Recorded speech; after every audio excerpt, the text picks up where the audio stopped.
Assalamualaikum warahmatullahi wabarakatuh.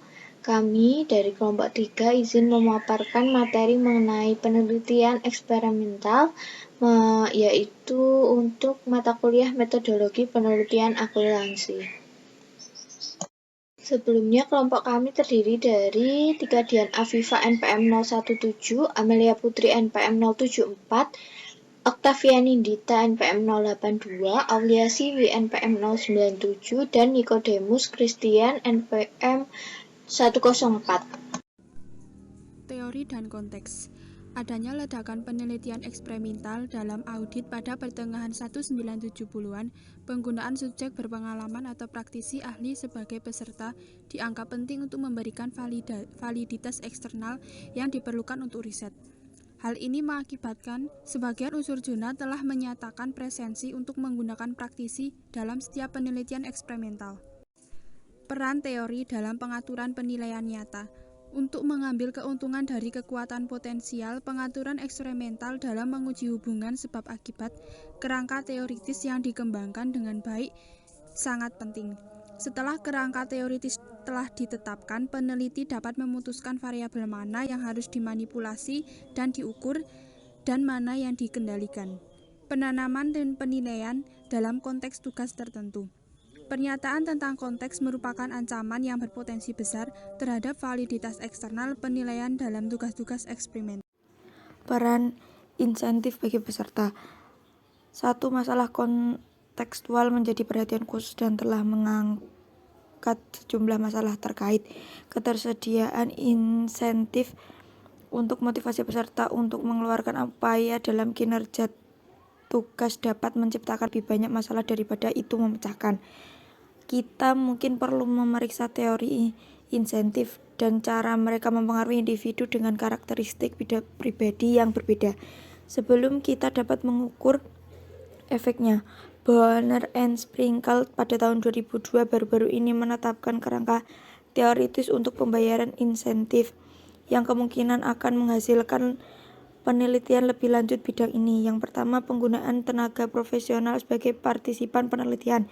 Yang kedua, penggunaan penipuan untuk membuat pengaturan penelitian yang sesuai. Kemudian masuk ke dalam materi desain eksperimental.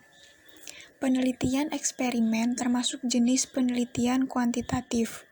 Dalam jenis penelitian eksperimen, data yang dikumpulkan dan dianalisis berupa data numerik. Data tersebut dapat digunakan untuk menemukan pola dan rata-rata, menemukan prediksi, dan membuat prediksi, menguji adanya hubungan sebab dan akibat, serta menggeneralisir hasil untuk populasi yang lebih luas. Keuntungan dari penelitian kuantitatif meliputi kemudahan dalam replikasi karena adanya protokol pengumpulan data yang terstandar. Penelitian dapat dilakukan pada populasi dan waktu yang berbeda, kemudian hasil dapat dibandingkan secara statistik. Terdapat 3 jenis desain penelitian eksperimen, yaitu yang pertama, pre-eksperimental. Pada desain penelitian pre-eksperimental, baik satu atau berbagai kelompok variabel terikat diamati untuk mengetahui ada tidaknya pengaruh dari aplikasi suatu variabel bebas yang sebelumnya dianggap menyebabkan perubahan. Desain ini merupakan desain penelitian eksperimen yang paling sederhana dan tidak terdapat kelompok kontrol. Kemudian yang kedua adalah penelitian kuasi-eksperimental. Kata kuasi memiliki arti parsial, setengah, atau pseudo, yaitu palsu. Sehingga penelitian kuasi-eksperimental ini memiliki kemiripan dengan true experimental research, tetapi tidak sama. Pada kuasi-eksperimen, partisipan tidak dipilih secara acak, sehingga desain penelitian ini digunakan pada kondisi di mana randomisasi sulit atau tidak mungkin dilakukan.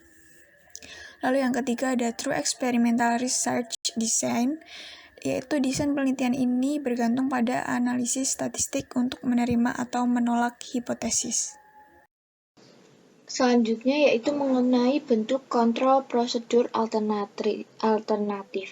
Hampir selalu ada variabel lain yang berpotensi berpengaruh untuk mengancam validitas internal, dan ini harus ditangani dengan melakukan beberapa bentuk kontrol, yaitu ada 6, yaitu 1. Kelompok kontrol, yaitu untuk menahan variabel asing konstan. Lalu 2. Pengacakan, yaitu sehingga distribusi variabel memiliki kemungkinan yang sama di semua variabel independen. Lalu yang ketiga, memegang konstan, sehingga variabel memiliki nilai yang sama di semua nilai variabel independen.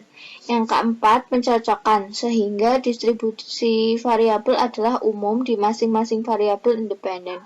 Lalu yang kelima yaitu penyeimbangan, menggunakan semua kombinasi urutan perlakuan akan mengatasi dampak efek urutan apapun, tetapi akan memerlukan persiapan berbagai versi eksperimen. Lalu yang terakhir yaitu mengabaikan variabel, baik dengan sengaja, yaitu jika variabel dianggap memiliki dampak yang tidak penting, atau tidak sengaja, yaitu saat jika dampaknya tidak dipertimbangkan sama sekali. Ancaman terhadap validitas konstruk. Yang pertama, tentukan variabel-variabel. Yang keduanya dapat diatur dan memberitahu dengan kontak. Yang kedua, menentukan sejauh variabel mana yang dapat diamati. Yang ketiga, tentukan sejauh mana ukuran konstruksi yang digunakan. Ancaman terhadap validitas internal. Yang pertama adalah pematangan, yang kedua sejarah, yang ketiga pengujian, yang keempat kematian subjek, selanjutnya mortalitas eksperimental, selanjutnya peralatan, selanjutnya pilihan, selanjutnya regresi statistik, selanjutnya imitasi perawatan, selanjutnya, dan yang terakhir demoralisasi penuh kebencian. Selanjutnya ada di sini terdapat. Sekian dari kelompok 3 yang bisa kami sampaikan. Kurang lebihnya mohon maaf. Terima kasih. Wassalamualaikum warahmatullahi wabarakatuh.